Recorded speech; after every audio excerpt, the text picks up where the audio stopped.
We have French immersion, Spanish immersion, and Mandarin immersion here as well. So, Yeah, okay, immersion. Is it semantics thing? Is there a difference good between question. the immersion versus the language? Share Mhm. something about Yeah, that for us. yeah, that's an important piece, especially when we're talking about equity. Hmm. So Maryland, the schools that are likely the ones Popsy's talking about, as far as I know, and I have worked a little bit with the state of Maryland, and I work with Baltimore now. They're doing anyway, so I have a little bit of familiarity. And I lived in Bethesda when I worked at the Center for Applied Linguistics, so I love Maryland. Um, I believe those schools that are being called immersion and are being talked about here are probably serving mostly native English speakers who are acquiring those other languages, and that's a little bit different than what I'm talking about. It's related, of course, when we come to equity. Um, Yeah, I could hear when that we're talking already. about, the stakes for a native English speaker to have the opportunity, the privilege at this point, really, to become bilingual and biliterate, that's a different situation, obviously, than if we have immigrants who, without this type of education, will lose their language. They will experience language loss. And with that, of course, they experience a disconnection from not just their heritage and their sort of, they're also with their own families. I've worked with families whose parents thought they wanted their children to learn English and they denied the dual language or bilingual services.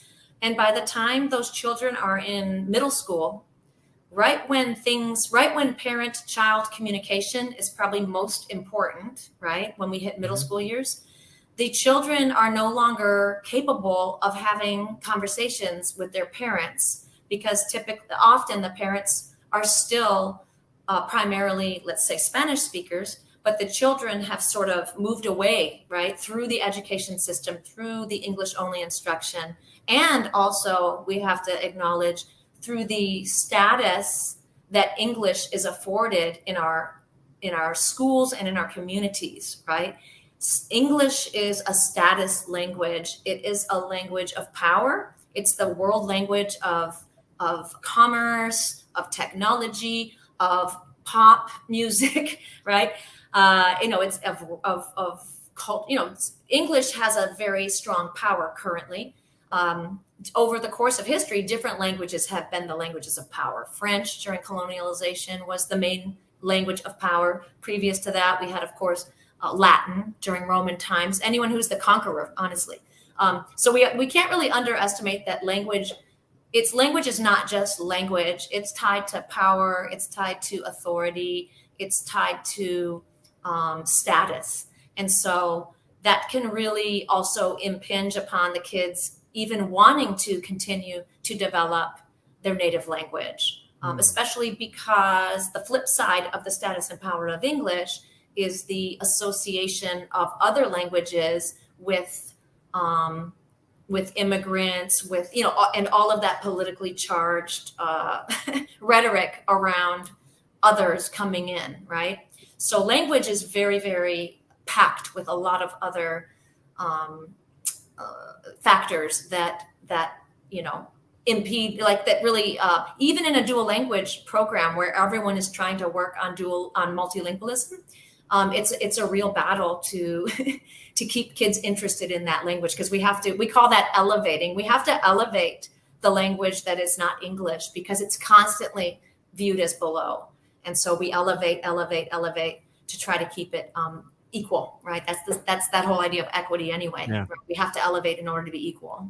Yeah, yeah, that makes sense. And so I didn't know.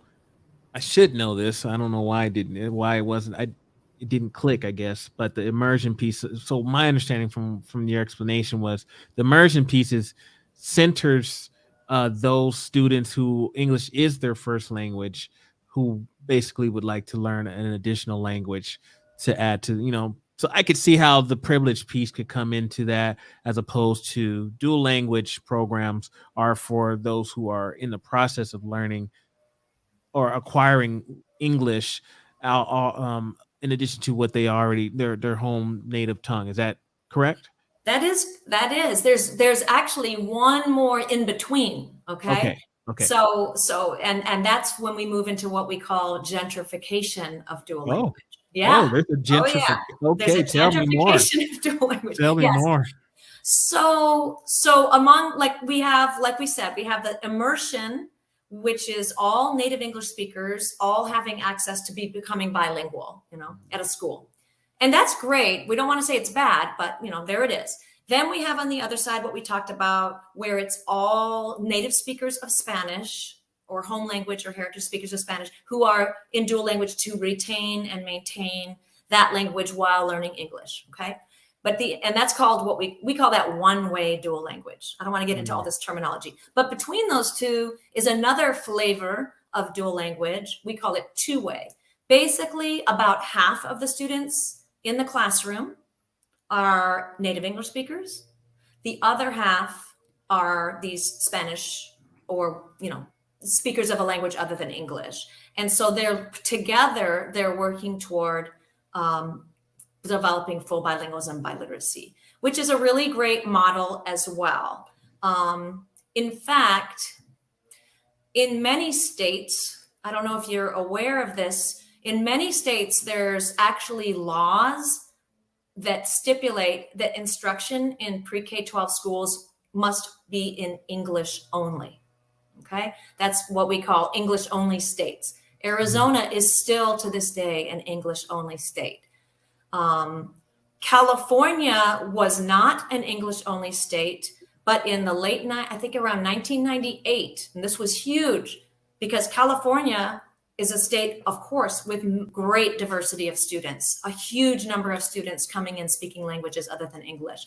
But there was this English only political movement that came into the schools, and there was a proposition, Prop 227 was enacted in 1998, which said schools can only teach in English if they are going to provide instruction in another language besides English, such as through dual language, then it must be a two-way program, right? It must also benefit. It can't just benefit Spanish speakers, right? It needs to also benefit native English speakers. And that little political shift there, it's kind of interesting that that political movement of English only education spread. It went to, Massachusetts, Arizona, all these different states. And it resulted in lots of states being English only. If they wanted to try to do any education that was multilingual, other than world languages in high school or something, right? But what we're talking about here for young children, then they had to do it through including native English speakers.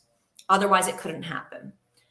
So North Carolina is still an English only state, but they have used that sort of loophole, I guess you would say, of two-way dual to provide dual language education. California, I will say, if anyone remembers the fateful 2016 presidential elections at that time, in that election, California finally repealed, basically, or I guess we'll just say repealed. I'm not sure that's the correct term for what happened, but they voted down their English only law, Prop 227. And so since 2016, California now is able to do dual language and other forms of bilingual education, targeting the students who come, that are not English speakers when they arrive in the country. They're able to do that now. And many other states are following suit, because often as California goes the rest of the country in this area. Yeah. I was just doing a quick Google trying to see if Idaho was English only, and I can't find that information. Is there a list or like that you know of that says these are all the English only states? I don't know of a list about that. I will say, yeah, I'm not aware. I suspect it might be an English only state, mostly because the states that aren't English only, I mean, I usually kind of know, like I go to conferences, and who all shows up. Yeah. And I'm not sure Idaho has shown up. Iowa has. But many English only states, there's still those loopholes that they kind of go in through the back door. Okay, well, the reason why I was really looking was because I've had a lot of students tell me their teachers told them speak English, English only. This is Yes. America. Like legit, those kind of conversations have happened to a lot of my students. So I was just like, well, I just kind of knowing the politics and just knowing this area, I was just curious, but I didn't see anything. So well, and that I'll look it reminds up. me too. I believe I haven't spent much time in Idaho, but I believe there are a lot of indigenous folks there. Is Yeah. that accurate? Yeah. So the story of language loss, the tragedy of language loss, there's no more horrific, honestly, and poignant story than the story of what we call the Indian schools. I don't know if you're aware that for 150 years and up until the early 1960s here in the US, we had over 400 Indian schools, Indian boarding schools in operation. These were boarding schools where children at very young ages were removed forcibly from their indigenous families and communities, brought in to these boarding schools and abused. I mean, it is commonly, now we know they were physically and emotionally abused regularly, to not use any of their native language, to use English only.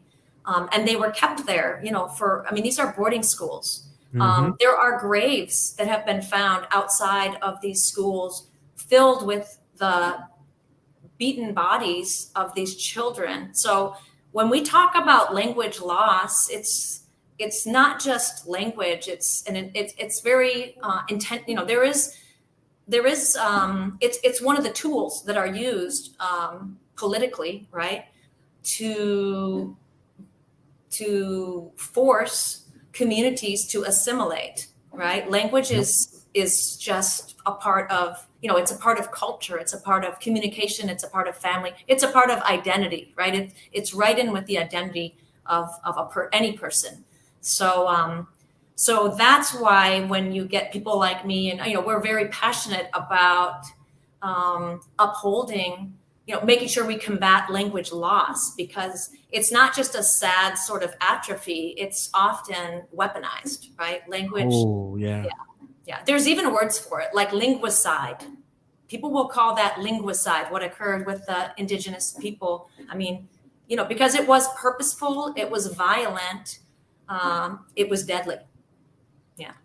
100 years, 400 schools. When I heard those numbers recently, when I was listening to actually on NPR, because I'm a little bit of an NPR junkie, I knew this story, but when I heard the numbers, I don't know. It's a lot. So out here, I worked on the reservation out here, and there's two tribes that are on the res, and right now there's one language that's taught at the local school that I was working at. So Shoshone, there's the Shoshone people and the Bannock people, but Bannock wasn't offered the language. It wasn't offered at the school because it's hard to find a Bannock teacher.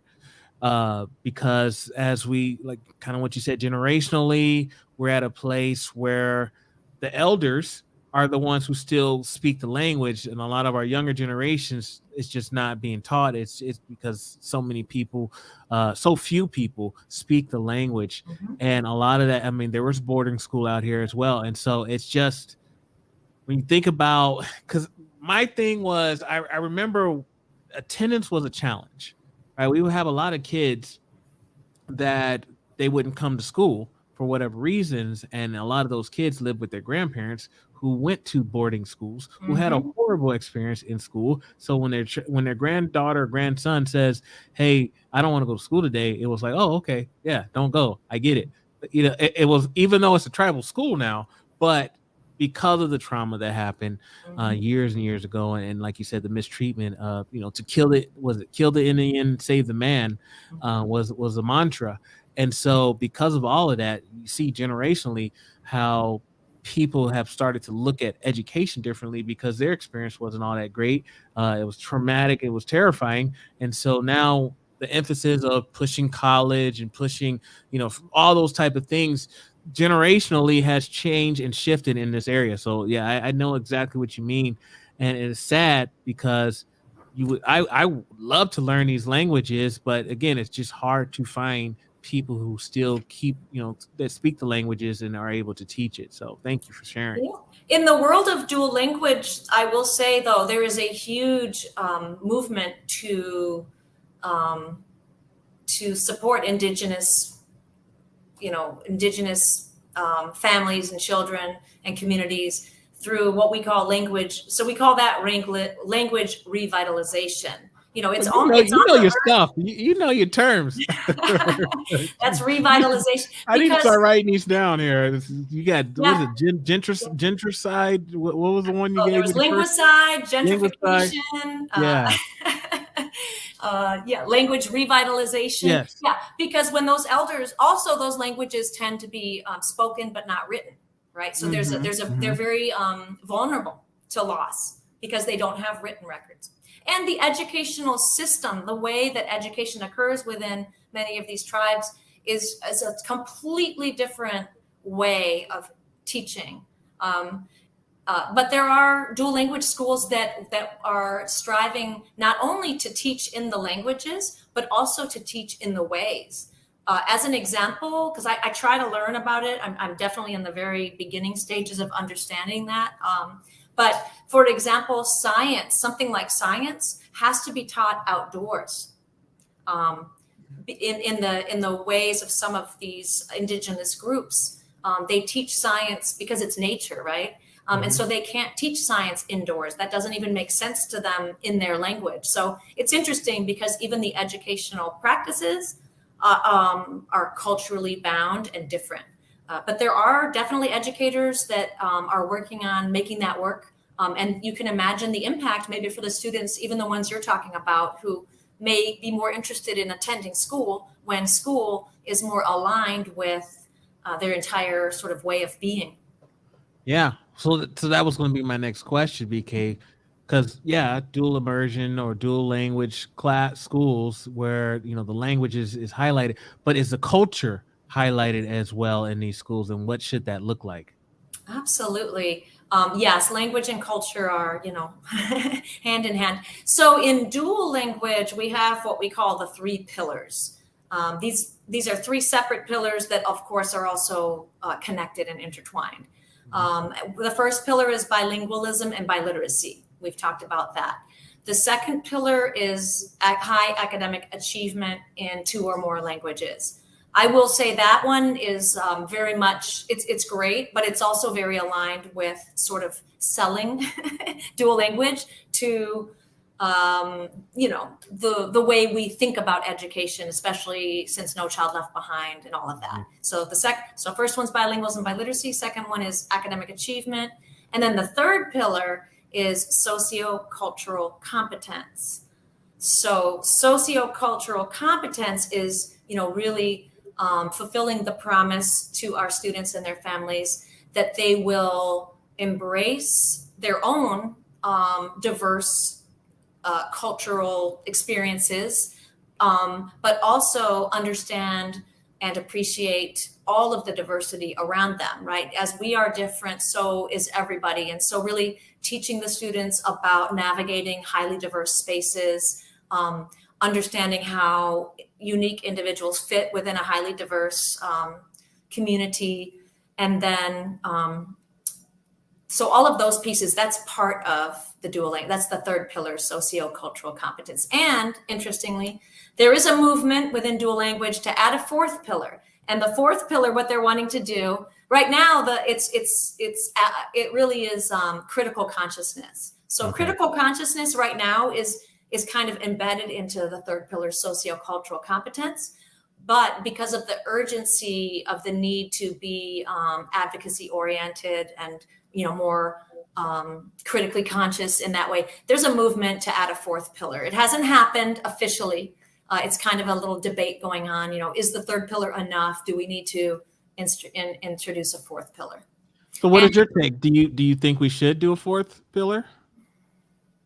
I'm not opposed. I'm a nuanced person. Like I can see all different sides but I'm also a bit of a pragmatist, and I live right now in the state of Texas. I don't know if anyone out there, but we have a very, well, you can see we're living in a very restrictive, extremely restrictive time down here.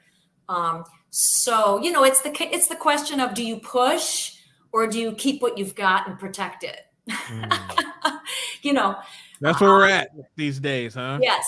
So I would say the fourth pillar, that's kind of where that's at. Do we push or do we kind of lay low and hope we can survive what's happening right now? Okay. Well, that makes sense to me. I didn't know. First of all, I didn't know it was all those pillars, and nor did I know there could be a fourth one.